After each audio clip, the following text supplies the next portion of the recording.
Welcome back to another edition of Locked On Tigers. Today we have a Tigers draftee here with us all today on Locked On Tigers. You are Locked On Tigers, your daily Detroit Tigers podcast. Part of the Locked On Podcast Network, your team every day.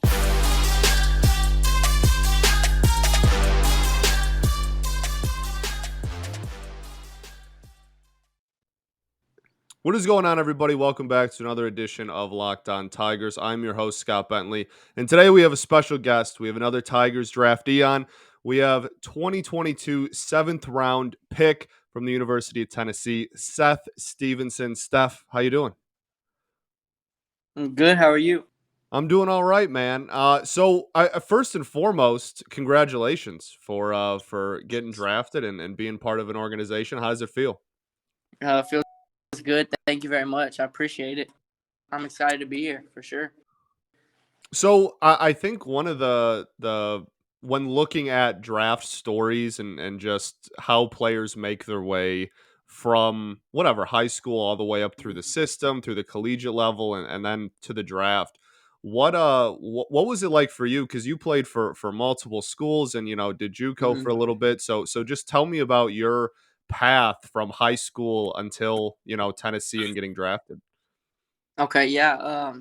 So I went to Hayes, Buda, Texas, right outside of Austin, and from there I had Texas A&M, Corpus Christi, and my dream was always to play it in the SEC. Thought my best bet was to go JUCO and try to get a little bit better, and over at Temple and Frank Kellner, he played shortstop for the Astros. I don't think he ever made. He played it for the Astros for a while, and I had already known him. My summer coach actually, so I had been working out with him for a little while, and I just decided to go, get work with it at Temple Junior College, and I spent my COVID year there, and I got an offer from Tennessee.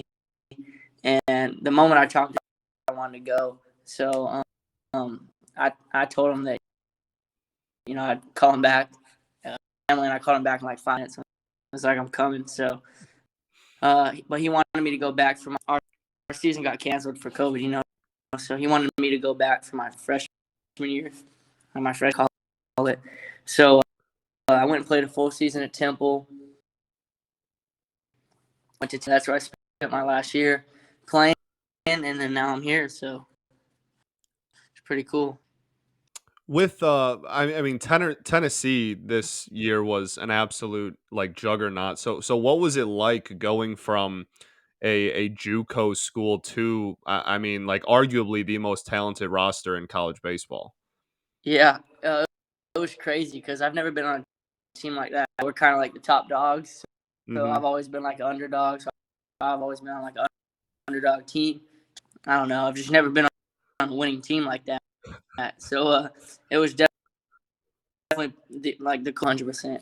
Yeah, I'd imagine that's a little bit of a culture shock moment there, a little bit, just getting dropped into that environment. But Exactly. I mean, what was it like? Like teammates wise, again, just having so much talent around you and knowing that like damn near all of these guys are going to get looked at to play at the next level. Does that maybe motivate you? Does it change how you approach every day? Like, what is that like?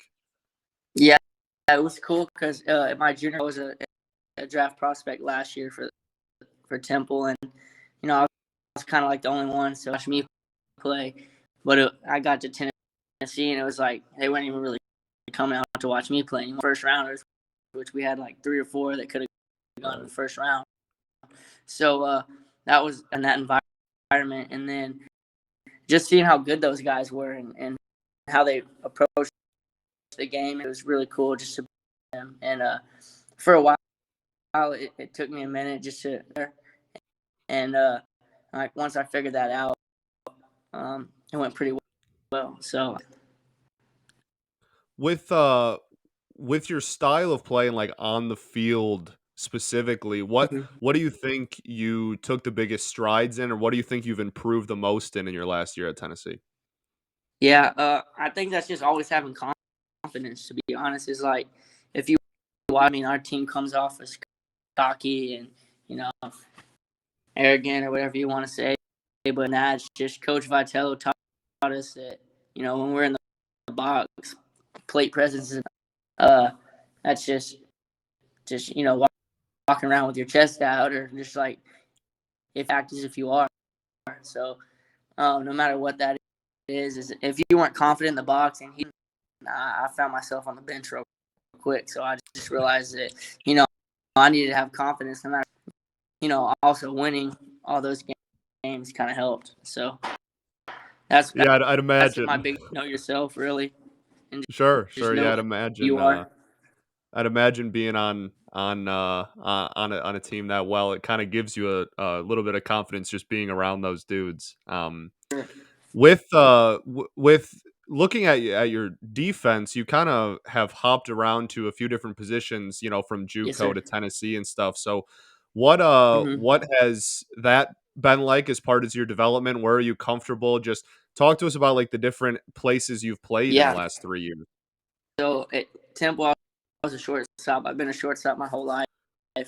I've played a little bit of second base and a shortstop, and I've never been in the outfield at all. And then it was like a week, 2.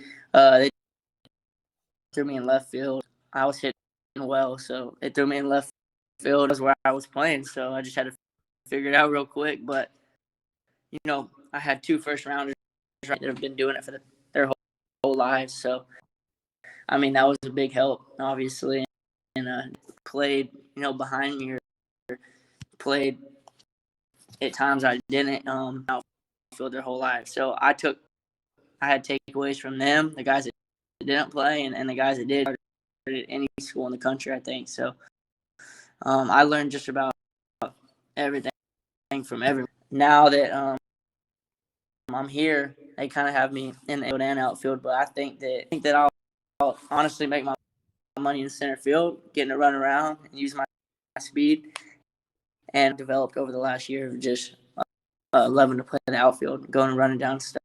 So I'm there and hopefully play center field wherever I'm at. That's super cool. You mentioned your speed, and that was a big thing on draft night that a lot of people talked about as well. Looking at the stolen base numbers, looking at your defensive highlights, and looking how fast you are. How much does that play into your style of play, and how important is your speed and Mm-hmm. athleticism for you? Yeah, I think just like I said, knowing yourself and knowing who you are as a player, that's something to figure out and help me, kind of play that role. So better at bunting over there. I got better at taking reads in the outfield. I could. I'm still not the best, but I've kind of always just ran on my speed. So I think that's something as I learn from these guys up here on, how to actually steal bags and get good jumps and stuff like that. I think I could game, and just everything, just creating things, just making things happen. Like every time I get on base, I'm just trying to create chaos. So no matter what that is, it's on the gap or stealing a bag or walking and stealing a bag or just whatever I got a game. So yeah, I think that's definitely my biggest. Causing chaos, baby. Causing chaos is Yeah, nice. That, that's that's just play hard and make things happen. yeah, that's definitely something that in last year's like Tiger team that they saw a lot in, being aggressive on the base paths and everything. So that'll play well. And honestly, the versatility in the field too, like that's something that has been a systemic thing that they've kind of passed down across all the levels. Do you what's your experience been like with the Tigers organization specifically since being drafted? Like what do they have you Mm-hmm. doing? What's the plan for the rest of the summer?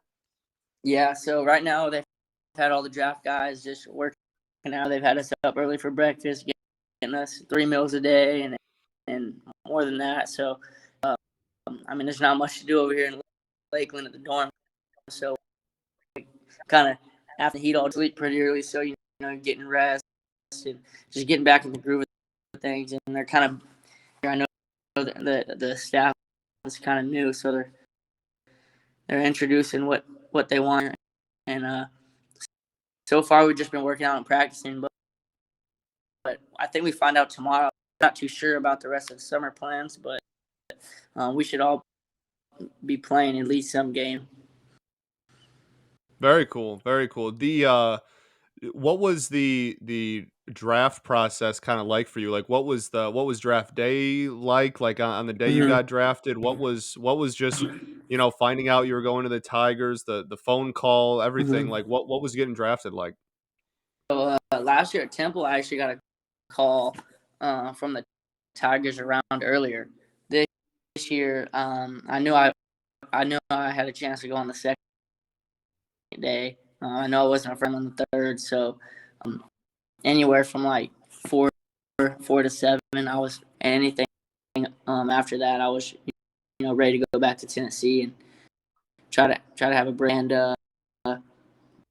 Pretty much the seventh round hit, and so I wasn't going to, so I was like fully set on going back to Tennessee. I was like, I guess I'm going back, and then they offered what I was asking for, so it worked out perfect. Now, Beauty. Yeah. I mean, hey, if everything aligns like that, like why not? yes, sir. So one of the one of the other things that Tennessee put under your like player profile on their website was that you were a an Uh avid table tennis player, and I just want you to huh. dive in on your table tennis career.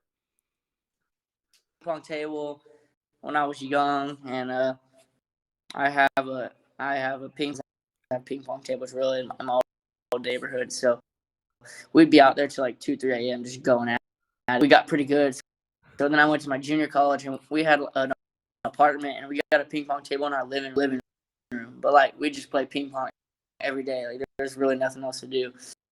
So I got to see obviously in the locker room and stuff like that. We have tables. So I've just been playing for a while. I just in there, but I actually took a little break, so I'm a little rusty probably right now. But me actually, so I'm trying to get back into it.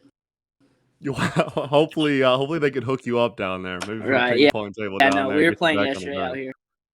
All right, there you go, there you go. Have you gotten a chance to meet or hang out with any of the new draftees yet? Yes, sir. Yeah, we've all been hanging out. Who early on, who are you drawn to? Who have you who are you hanging out with down there? My roommate is Danny Soretti, and he went in the 6th round, and I Mhm. actually played with him for a few days. He was on my team in Chatham, and then we get our roommate, and like I'm rooming with him, so we were like small world. But we've been hanging out with everyone. So all from Jace to and Peyton to Danny, and all the way down for the guy that just got here. So I mean, everyone's been clicking pretty good. No issues there. That's a A good lot of thing. nights, and yeah, we kicked it off from the very beginning. So everyone's cool. Fair enough. Yeah. Is there a sense of, I don't know, maybe like belief down there? Like we've been hearing for a while about the Tigers farm system and kind of the young players. Is there a thing down there about, because we heard last year when people get drafted, like, oh, everyone's really excited about the future of the team, like the young guns are here. Mm-hmm. And I think a lot of people were pretty impressed with this draft again. Is there a sense of that down there? I mean, I believe so. There's guys. I'm not too sure, how the coaches are thinking, For but sure. I'd want to say yes. Yeah, fair enough. It's just it's really nice to see. Like I said, the last couple of years, I think people have been really really happy with the draft and just all the tools that they've gotten and stuff. So it's cool to hear from from you specifically and players down there Mm-hmm. to kind of talk about the future of the organization and that people are excited about it. Oh yeah, no, for sure. I'm excited too. With talk about back to on the field, we kind of talked earlier about the different tools that you have and the speed and everything. But I mean, you were a damn good hitter at Tennessee. Just talk about your approach at the plate, and you talked about that confidence, but what specifically when you're in the batter's box are you maybe looking for, and what has made you such an Hmm. effective hitter? I think that's just I'm just looking for a fastball in the zone, something I can drive at all times. Obviously, at Tennessee you get like you get pitching, you get scouting of other pitchers, but other than that, I'm just looking for a fastball drive. I've always been a leader at me, They don't really want me on base, and that's just how I've always been pitched. People are doing anything, so I'm just looking for a pitch in the zone that I can drive. I'm not really looking for anything specific. And, I'm trying to hit some hard and on the line, so I have more of a line uphill or downhill or anything like that. I try to keep my barrel in the zone as long as possible, and hit hard wherever it goes. It goes, I guess. Fair enough. Fair enough. Yeah, havoc on the base pass, baby. Havoc Heck on the yeah. base Just pass. any way on. That's what I learned is just get on base and just make things happen. Whether it's a triple, home run, uh, a walk, a bunt, hit by pitch, just base. It's so wide looking at, again, like looking at that Tennessee roster and seeing like you had like a 915, 916 OPS down there, which is amazing, and that's like right in the middle of that lineup. Mm-hmm. You know what I mean? Like that and Mm-hmm. it's just so fascinating to me to look at that team and look at the development and how you can hit so unbelievably well and just be like, that's par for the course down there. You know what I mean? And so that SEC atmosphere almost feels like, your first year in the minors, you might even be taking, as far as fans, like a step Mm-hmm. back from like what you Yeah, were, yeah, exactly. in college. So what is that like, kind of going, like you're getting paid to do it now and everything, and you're a pro, and that's Mm-hmm. awesome. But almost, the crowd atmosphere and the feel of the stadium might even be taking a step back from where Yeah. you just came from. So what kind of adjustment is that? Well, that's one of the reasons I said no to Steve, is that's another developmental part to where that's what got me that got me prepared for minor leagues bring me, or one day maybe the major leagues bring me, is that we are playing in front of thousands and loud people and freaking ruthless people at times, and people talking to us and everything like that, and I think it just prepared me for any environment. I think it was a good thing, and if it's a step back, then that's fine too. People, I feel like I got to perform a little bit better. So when the crowd's bigger, I like it. I feel like I don't know. It's a little bit more fun. Yeah, fair enough. No, it's a good mindset to have, though, man. Especially like as you keep climbing and everything. Yes, sir. The only other thing I got for you is just, you're a Detroit Tiger. Message to Tigers fans about who you are, what kind of player they're getting, and how you Hmm. feel about being a part of the organization. Yeah, I'm super. You know, I think I'm on the right path. I think I made the right decision. I'm following the Lord and hoping that He takes care of me from here. And I'm a, I'm like what they call in Texas, blue collar. So stick my nose in Detroit there. loves that too, I promise. I'm gonna stick my nose in there. I'm gonna grind stuff, ease or workouts or whatever it is. But I have grit to me, and aim hard, and I have fun while I'm doing it. So I'm excited to keep working and do whatever I got to do to get to where I need to be. Awesome. Well, I appreciate having you on. We will we will be back tomorrow. Seth, again, thank you so much. Tigers' 7th-round pick this season. Super excited to watch you play, man. Super excited to watch you develop, and we'll be in touch for sure. Sounds good. Thank you for having me. Yes, thank you. All right. You are Locked On Tigers, your daily Detroit Tigers podcast. Part of the Locked On Podcast Network, your team every day.